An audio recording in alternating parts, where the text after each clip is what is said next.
Hi, my name is Holly and my country has no name. Now before you jump down my throat, just hear me out for a second. Imagine if the country that we know as France were actually called the United Regions of Europe. Or if the country that we know as China were called the United Provinces of Asia. Kind of bizarre, right? You can't just call yourself the United Small Divisions of the continent. What's your name? What makes you original? What's unique about you? What are people supposed to call you? What are you supposed to call yourself?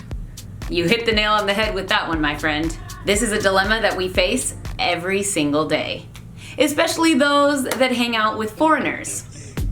If we simply call ourselves Americans, we run the risk of sounding clueless and ignorant, as if we didn't realize that America is the name of much more than just our country. We also run the risk of sounding arrogant, like we think we're better or more important than everyone else. Because seriously, if we're the true America, where does that leave the 30 plus other countries in the continent? It is true that the words that we have at our disposal actually shape the way that we think about things. So there has to be a way that this has affected us. I don't want to blame the ethnocentrism that exists in this country solely on this phenomenon, and I'm not saying it happens everywhere, but surely it has to have had some sort of an impact. But here's the thing. It's our name. We have nothing else to grab onto. In Spanish, we have somewhat of a solution. The term estadounidense is widely accepted to refer to people from the United States of America. The word is derived from Estados and Unidos, United and States, but there are two things I want to point out about this term. As I was often reminded as a kid, the official name of Mexico is actually Estados Unidos Mexicanos, the United States of Mexico, or the United Mexican States. So no, being estadounidense is actually not unique to us either. Also, how does this translate to English? I feel like United Statesian would be kind of cool, but this term definitely hasn't caught on yet. The architect Frank Lloyd Wright came up with a really cool option, Usonian. It was how he referred to his vision for the architecture and landscape of the United States in the future. I kind of like it. Hi, my name is Holly and I'm Usonian. But ask anyone and I'm pretty positive 99% of them have never heard of the term. Plus, it's a big deal to try to change your name. Even if we all voted unanimously and decided on a cool new name that was unique to us, that nobody else had, that would describe us perfectly, it would take so long to implement and for it to catch on. Just ask your cousin who tried to change her name and was living in limbo for years, correcting people left and right.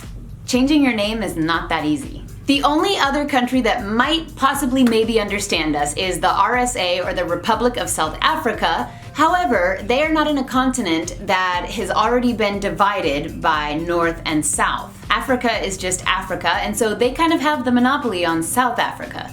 Not our case. Although we are located in North America, we also have our neighbors to the north and to the south, Canada and Mexico. They are also a part of North America, and so by saying I'm North American, I'm not really excluding them either, or distinguishing myself, if you will.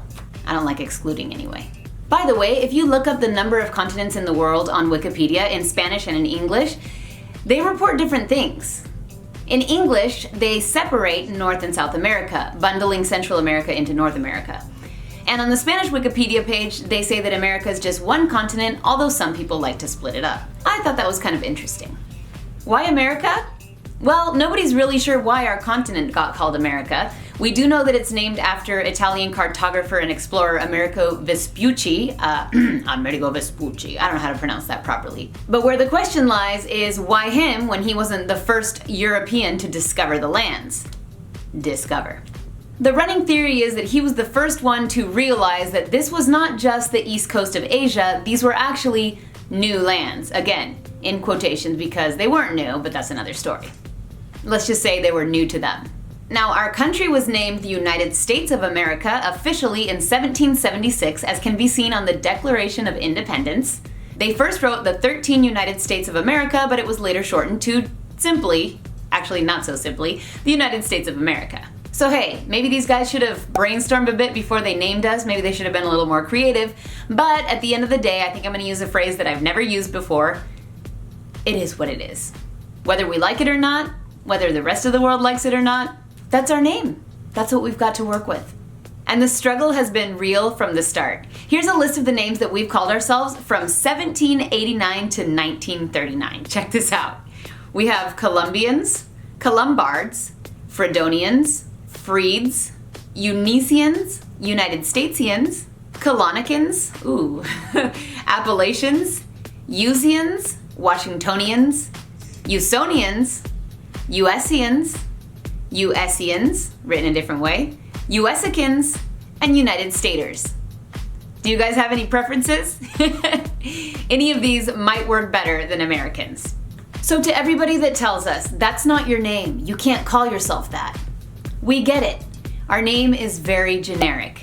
There's not one word in our name that another country doesn't have. It's kind of like if we were an animal that's called animal. When you say, I'm an animal, it sounds like either you're not being specific or you're not recognizing that there are many other animals that are not in your group. Whether you're from the United States or from any other country, whether you've thought about this before or this is the first time that it's crossed your mind, just please understand that people have their opinions about this for a reason. So if you ever disagree with someone, try not to assume that the reason that they think the way they do is because they're ignorant. Because believe me, they have their reasons. I can understand why somebody would just call themselves an American. What else are we supposed to call ourselves? But I can also understand why somebody would be annoyed when you call yourself Americano, for example, in Spanish. Especially when you have at your disposal the word estadounidense, which is a little bit more specific and a little bit less general. It's totally okay to talk about it. It's totally okay to discuss it. It's totally okay to debate about it. But please, let's not get mad about it. At the end of the day, it's just a name. So what do you guys think? What's the solution to this issue? Do we keep doing things like we've been doing them? Or do we need to change something? Let me know in the comments below. Talk to you guys later. Try again. So he was proposing the use of the word Usonian to describe, oh goodness. Imagine if the country that we comment, America!